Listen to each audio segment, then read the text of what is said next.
समय की बात है। एक समृद्ध राज्य में एक राजा राज करता था। उस राजा की केवल एक आंख और एक पैर था। लोग उसे शारीरिक रूप से कमजोर समझ सकते थे, लेकिन वास्तव में वह एक कुशल, दयालु और अत्यंत बुद्धिमान शासक था। उसके शासन में प्रजा सुखी थी, न्यायप्रिय थी और राज्य में चारों ओर शांति और समृद्धि का वातावरण था। राजा शारीरिक रूप से अपूर्ण होने के बावजूद कभी निराश नहीं होता था। वह सदा अपने कर्तव्यों को पूरी निष्ठा से निभाता था। लोग उसे दिल से चाहते थे, क्योंकि वह केवल शासन नहीं करता था, नेतृत्व करता था। एक दिन राजा अपने महल के विशाल गलियारे में टहल रहा था। यह गलियारा उस जगह था जहां उनके पूर्वजों के भव्य चित्र लगे थे, भाले थामे, सिंहासन पर विराजमान, गौरवपूर्ण मुद्रा में। राजा उन चित्रों को ध्यान से देख रहा था। हर चित्र एक कहानी कह रहा था, वीरता की, नेतृत्व की, इतिहास की। राजा के मन में एक विचार आया। जब मेरे उत्तराधिकारी इन चित्रों को देखेंगे तो वे मुझे कैसे याद करेंगे? उस दीवार पर अब तक राजा का कोई चित्र नहीं लगा था। शायद वह अपनी शारीरिक स्थिति के कारण स्वयं चित्र बनवाने से हिचकता रहा था। लेकिन उस दिन राजा ने तय कर लिया, मुझे भी अपना चित्र बनवाना चाहिए। मेरी कहानी भी इतिहास का हिस्सा बननी चाहिए। अगले ही दिन राजा ने राज्य के सभी श्रेष्ठ चित्रकारों को अपने दरबार में आमंत्रित किया। दरबार सजाया गया। कलाकार, मूर्तिकार, चित्रकार सभी अपनी कला में निपुण अपने अपने औजारों के साथ उपस्थित हुए। राजा ने घोषणा की, मैं चाहता हूं कि मेरा एक सुंदर चित्र बनाया जाए जो महल की उस दीवार पर लगे जहां मेरे पूर्वजों के चित्र लगे हैं। जो कलाकार मेरे लिए सुंदर चित्र बनाएगा उसे मैं उचित इनाम दूंगा। दरबार में सन्नाटा छा गया। राजा की बातें सुनकर चित्रकार आपस में फुसफुसाने लगे। राजा की तो केवल एक आंख है और एक पैर भी नहीं है। अगर चित्र सुंदर न बना और राजा नाराज हो गया तो? सबके मन में भय समा गया। वे डरने लगे कि कहीं चित्र राजा को अच्छा न लगे और उन्हें दंड मिल जाए।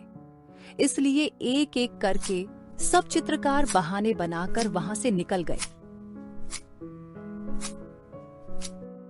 लेकिन एक युवा चित्रकार चुपचाप खड़ा रहा। राजा ने उसकी ओर देखा और पूछा, क्या तुम मेरा चित्र बनाने को तैयार हो?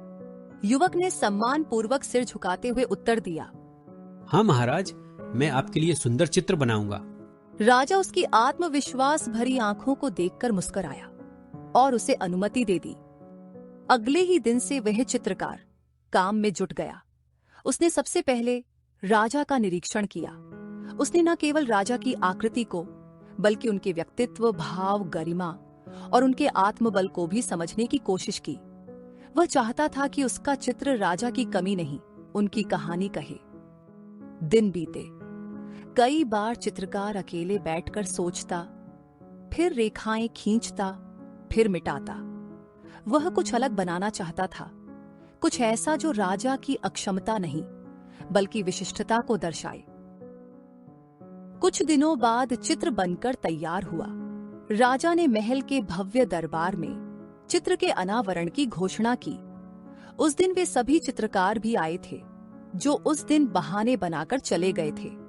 सबके मन में उत्सुकता थी, देखें तो सही इस युवक ने क्या कमाल किया है। जैसे ही पर्दा हटाया गया, पूरे दरबार में आश्चर्य और सराहना की लहर दौड़ गई। चित्र में राजा घोड़े पर सवार था। चित्र इस तरह से बनाया गया था कि राजा एक ओर से चित्रित था, जिससे उसका दूसरा पैर छुप गया और सिर्फ एक पैर दिखा। लेकिन यह चित्र का हिस्सा लग रहा था।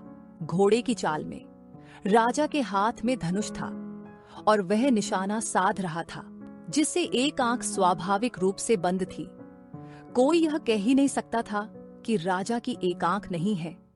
यह चित्र केवल एक चित्र नहीं था, यह राजा के आत्मबल, उसकी गरिमा और उसके अद्भुत दृष्टिकोण का प्रतीक था। राजा चित्र को देखकर भावुक हो गया। वह मुस्कुराया, उठकर चित्रकार के पास गया और बोला, तुमने केवल मेरा चित्र नहीं बनाया, तुमने मेरी आत्मा को चित्रित किया है। राजा ने उस युवक को भारी पुरस्कार दिया और उसे अपना मुख्य चित्रकार नियुक्त कर दिया। कहानी की सीख, जीवन में आगे बढ़ना है तो हमें सदा सकारात्मक सोच रखना चाहिए। विषम परिस्थितियों में भी सकारात्मक दिशा में सोचने से किसी भी समस्या का समाधान आसानी से हो जाता है। अगर आपको यह कहानी पसंद आई हो तो कृपया लाइक करें और अपने दोस्तों के साथ शेयर करें। और ऐसी ही मजेदार कहानियों के लिए हमारे चैनल को सब्सक्राइब करना न भूलें।